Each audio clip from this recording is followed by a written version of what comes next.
much did your voice actors influence the way your characters actually looked and behaved?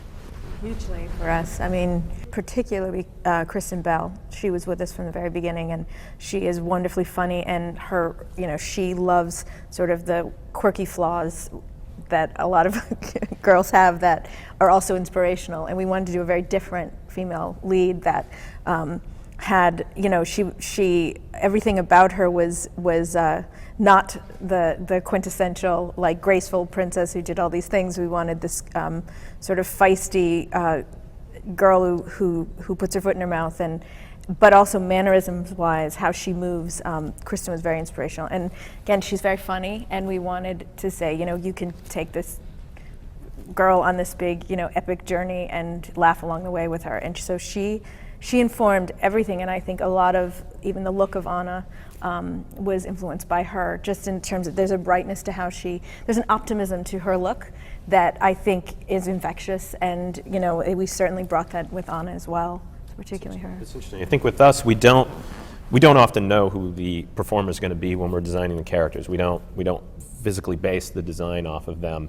But sometimes people will ask, did you do that? And I think it's really because it's really a testament to the animators who are listening to the performance and just picking up on these mannerisms or even just the way they're forming the words. It starts to create an illusion that the character looks like the actor or actress, but in most cases, the characters are designed way before. Mm-hmm. That's my answer, but there's one other aspect of the character design for me, or the animated character as a thing, and that is that, I like to cast so that you don't always picture the actor's face when you hear the voice. Mm-hmm. Casting the voice is a very important part of marketing the movies, big productions that we want everybody to come and see, and the cast helps with that. But movie stars are movie stars because they're great looking and they do a lot, but they're very talented too. So they happen to be a good pool of voices to pick from. But we do try to keep the designs as much as we can, kind of in a place where it isn't just evoking that actor. Mm-hmm. For some reason, it doesn't work as well in animation. I mean, you can watch Leonardo DiCaprio in one movie, 2 movies a year, and you don't mind. Mm-hmm. But for animation, it's different. It kind of breaks the wall. People to believe in the character. You want that character to be the character. So it's designers and writers and the voice actor and the animators and lighting and everything that comes together to create that one sense that there's a singular character on the screen there. I would add just a tiny thing to that from our perspective, really more particularly for Despicable Me movies, is that we tend to hire comedians, even for small roles. And I would say that Steve Carell is Gru. I mean, we had a design, we sort of worked on it, as he was coming on, but we had talked with him about the tradition of Peter Sellers and creating those kind of really distinct characters, and he created that voice and is that guy. And I think even for smaller roles like Russell Brand as Dr. Nefario, suddenly it becomes something that, coupled with the animated performance, because I think that's an excellent point, Dan, but it becomes something you didn't even expect. And I think to me that in this kind of movie anyway, there's great value in those comedians because they bring you something, even if it's off the page and sort of are starting to create a character. And it doesn't have to just be a big name actor, but somebody who can really give you a level of distinction in that vocal performance, and comedians can very often deliver that. Mm-hmm. We always have a little bit of video reference we shoot whenever we record an actor, just on the off chance that there's something that they do that you want to bring back to the animator. So it's interesting, you really direct at least twice the acting, because you're going to direct the actors and then you're going to direct the animators when they receive the scene you're talking about. We had 2 voices that were very, very critical. One of them was Nicolas Cage. His voice, although he's outlandish looking, he plays a role where he's a protective dad. So he's all about no, especially at the beginning of the film. He's like, no, you don't do this, don't do that, And we needed to find a voice where you would sympathize with this guy and you wouldn't feel like he was just a drag and stuff like that. And that was what was so critical about his voice, is that he can say no as much as he wants, and you're gonna go, oh, no one's listening to him. you sympathize with him, and he's a very gettable guy. But as far as his actual movement was concerned, Emma Stone was the most animated actor I've ever directed.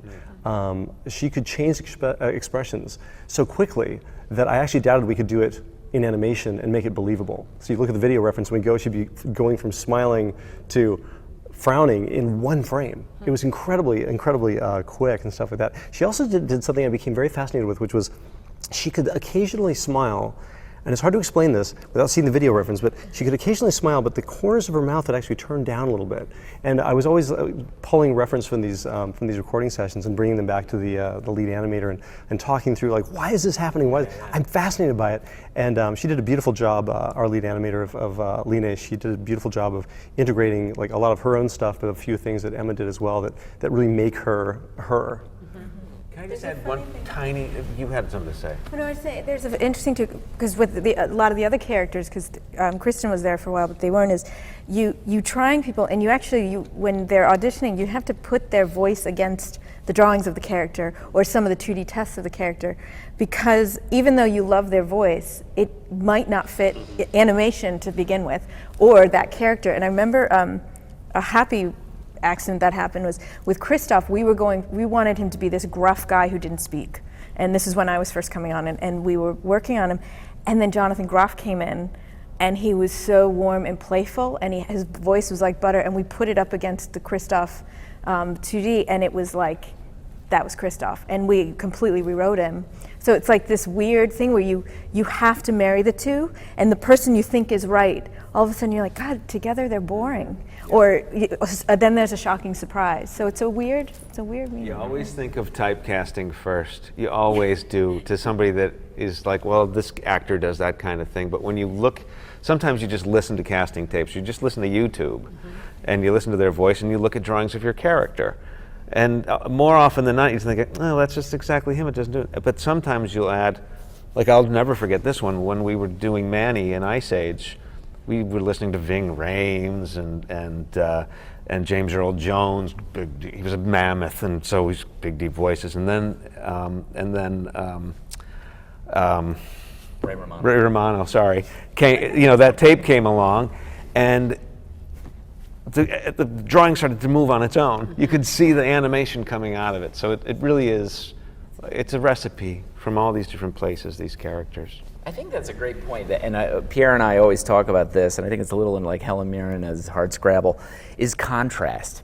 And I think it's such a great element in creating characters, thinking of like in the case of our film, like a new character that's going to stand alongside Gru. It's just so interesting, you know what I mean? Or Eep next to the guy, the guy who's got the jeans and belt on. I'm sorry, I forget the character's name, but it's like okay, here's this contrast that starts getting set up. And it's a wonderful element that we all try to remember, I think, in creating the story, creating the character dynamics, and even in the vocal performance matched up to a character. Because I think defying expectations in any element of this is always a wonderful thing. And just one more thing. It's the whole movie. That's the movie, the characters. I mean, we talk about creating a world, and we talk about the technology. At the end of the day, it's the characters. It's just all this goes into the performance so that you connect. Every movie I've ever seen with my son until he was about 12 years old, no matter what had happened on the screen, he'd look at me at the end of it and he'd say, "Who's your favorite character, Dad?" Yeah. And I think you even remember that as a kid, like a film for me that was huge was Star Wars, and I'll never forget Darth Vader. You ever heard of that one? Darth Vader walking through that door when I was 9 or 10, whatever it was, and that's absolutely true. At the end of the day, that's what this is all about, are those characters that connect. I think coming to animation from being outside, that was a challenge that I think that animation can struggle with, though, is because you have so much control, sometimes you can overmanage the characters in a way that you can't do in live action, and that's always something we'll say in the story room is you're managing her. You're meaning like the characters start to tell you who they should be, and you have to go with it. You can't, because you start to lose your connection to them if you feel them being like motivated by those of us who create them. And because you have so much control in animation, I think it's something that we always have to call on each other. And we're even as a, you do it in the story room and then you do it in the animation room. And we do it all the time because I think it's just something that I hadn't thought about until I came here. I'm really glad you said that, because one of the things that has fascinated me from the very first time I worked on an animated feature is that you begin the process by just pushing it along a little bit. You're trying to mold things, you're trying to push this thing along.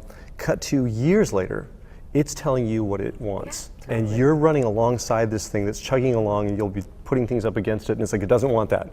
The character wouldn't do that. She would want to do this instead. And pretty soon, if you're doing it the right way, you're really just in service to this thing that's really taken on a life of its own. And these characters are they're beyond real to you. They'll tell you what they want to do.